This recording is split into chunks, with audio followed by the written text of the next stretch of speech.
Pemirsa, pemungutan suara di Indonesia bagian timur sudah hampir rampung. Kami ajak Anda memantau langsung suasana pencoblosan dari wilayah Sulawesi Selatan bersama rekan kami Firda Jumardi. Silakan Firda.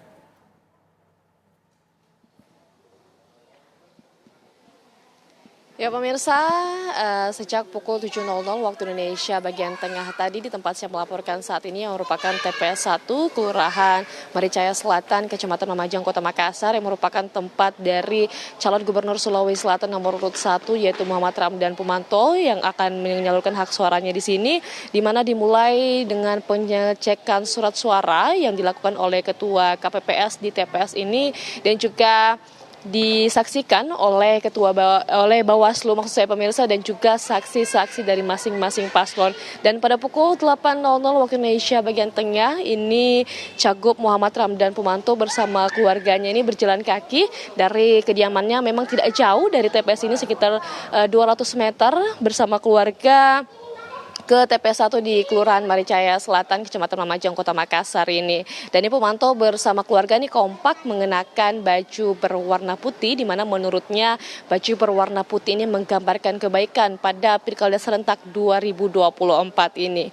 Dan ini Pomanto bersama istrinya yang juga merupakan calon wali kota Makassar, yaitu Indira Yusuf Ismail ini mendapatkan nomor urut 99 dan juga nomor urut 100 dengan mengikuti proses. Dan ini Pomanto kemudian melakukan registrasi dan menunggu di ruang tunggu yang telah disiapkan dan kemudian diarahkan untuk mengambil surat suara dan masuk ke bilik suara tempat ia melakukan pencoblosan dan menyalurkan hak suaranya pemirsa. Dan kemudian juga selanjutnya diarahkan untuk melipat surat suara tersebut hingga memasukkannya ke kotak suara. Setelah itu pemirsa, tidak berselang lama memang ini KPU Kota Makassar telah menetapkan setidaknya ada 1.037.164 pemilih.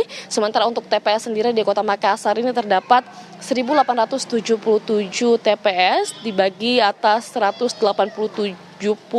TPS reguler dan 7 TPS khusus pemirsa. Dan di tempat saya melaporkan saat ini di TPS 1 Kelurahan Maricaya Selatan, Kecamatan Lumajang, setidaknya ada 548 terdaftar yaitu sebagai DPT, diantaranya 261 laki-laki dan juga 287 perempuan. Dan hingga saat ini TPS 1 ini telah menutup TPS karena sudah memang pukul 13.00 dan sekarang sedang berlangsung istirahat, sholat dan makan yang nantinya akan dilanjutkan untuk perhitungan suara. Kita akan terus memantau bagaimana proses perhitungan suara di TPS-TPS yang ada di Kota Makassar saat ini. Demikian, kembali ke Jakarta. Baik, terima kasih Firda Jumardi mengabarkan langsung dari Makassar, Sulawesi Selatan, dan kita masih akan terus nanti memantau ya dan menunggu bagaimana hasil penghitungan di sana. Oke, tapi sebelum kita nanti memantau bagaimana proses penghitungan suara di beberapa wilayah di Indonesia, kita akan coba melihat bagaimana peta pertarungan di beberapa wilayah dulu. Sudah bergabung bersama kami ada Direktur Poltreking Indonesia, Mas Duri. Halo Mas Duri, selamat siang. Mas Duri, mungkin selamat siang. Ya, mungkin begini Mas, yang mau kita dalami dulu adalah karena tadi kita sudah melihat ya pemungutan suara atau pencoblosan yang sudah dilakukan oleh Megawati Soekarno Putri. Ini kan menarik Mas, kalau kita lihat beberapa ketua umum partai politik ini turun gunung dalam kampanye pilkada, termasuk kemarin Presiden ke-7 RI Pak Jokowi juga turun gunung di Jawa Tengah dan juga di Jakarta, tapi Bu Mega ini tidak turun gunung. Tidak turunnya Bu Mega ini apakah sebuah strategi politik atau kompromi politik justru? Iya, jadi kenapa kemudian Ibu Megawati Soekarno Putri tidak turun secara langsung di dalam Pilkada Jakarta? Kalau kita perhatikan dalam kampanye-kampanye yang dilakukan oleh Pramdul ya, kalau kita perhatikan misalnya sangat jarang sekali ya atribusi-atribusi terkait dengan PDI Perjuangan itu digunakan.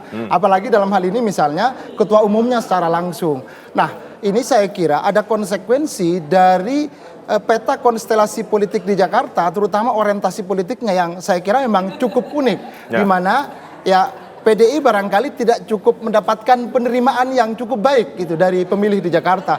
Maka kemudian hal-hal yang terkait atau hal-hal yang mengasosiasikan secara langsung dengan PDI Perjuangan, termasuk logo partai misalnya. Padahal kan pengusung partai utama, termasuk dalam hal ini misalnya Ibu Megawati secara langsung tidak turun gunung.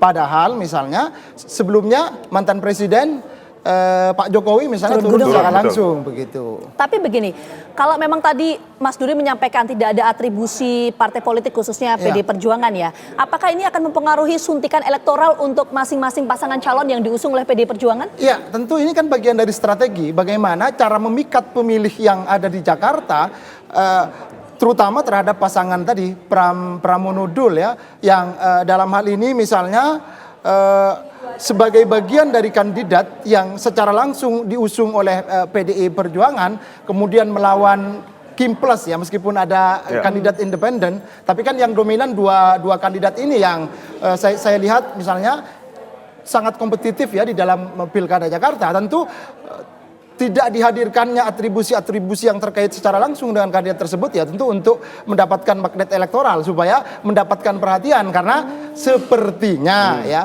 resistensi pemilih di Jakarta terhadap partai tersebut ya lumayan ada lah. Lumayan besar. Jadi ini bisa dibilang sebagai sebuah strategi politik untuk kemudian menarik simpati dan juga untuk meningkatkan suntikan elektoral itu ya?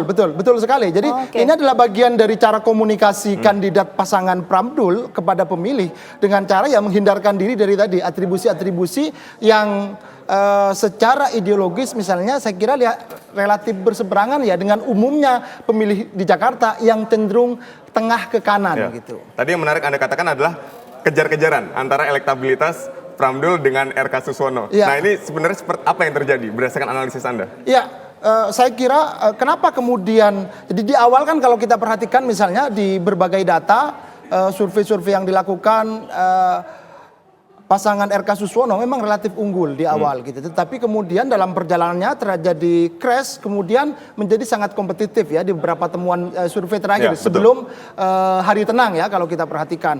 Nah, kenapa ini kemudian terjadi? Tentu ada beberapa faktor ya yang mempengaruhi. Kalau kita perhatikan misalnya dari sisi RK kalau kita perhatikan misalnya ada resistensi ya terhadap sosok figur dari RK sendiri yang kalau kita perhatikan belakangan misalnya cukup menguat, terutama dari kelompok-kelompok misalnya salah satunya pecinta sepak bola gitu, yang penerimaan terhadap RK sebagai ya kelompok salah satu supporter sepak bola yang cukup berpengaruh di tanah air misalnya dianggap kurang mendapatkan penerimaan dari teman-teman Persija di Jakarta. Kemudian di sisi lain misalnya Pramono dan Dul, secara khusus misalnya Dul sendiri yang punya asosiasi kuat terhadap Jakarta sebagai bagian dari orang Betawi misalnya, itu juga punya magnet elektoral tersendiri terhadap pemilih di Jakarta. Nah, di satu sisi misalnya ada kelompok-kelompok pemilih di Jakarta yang barangkali sangat kecewa ya terhadap dalam tanda petik kalau kita memaknai itu sebagai bentuk pencegalan ya terhadap Anies Baswedan, di mana misalnya pasangan RK Suswono didukung oleh banyak partai Kim Plus, tapi sayangnya kan tidak berfungsi dengan baik. Jadi konsolidasi internal terkait dengan dukungan dari partai pengusung kurang berjalan dengan baik. Maka ya konsekuensinya tadi. Maka kemudian yang awalnya unggul menjadi kompetitif di peta terakhir. Setidaknya potret sebelum pelaksanaan, potret terakhir pada masa kampanye atau sebelum hari tenang. Ya baik, kita masih akan mendalami ya faktor-faktor yang membuat jadi kompetitif di awal pasangan Ridho unggul tapi kemudian menjadi kompetitif. Kita akan masih mendalaminya usai jeda. Tetaplah di program Rakyat Memilih Pilkada Serentak 2024.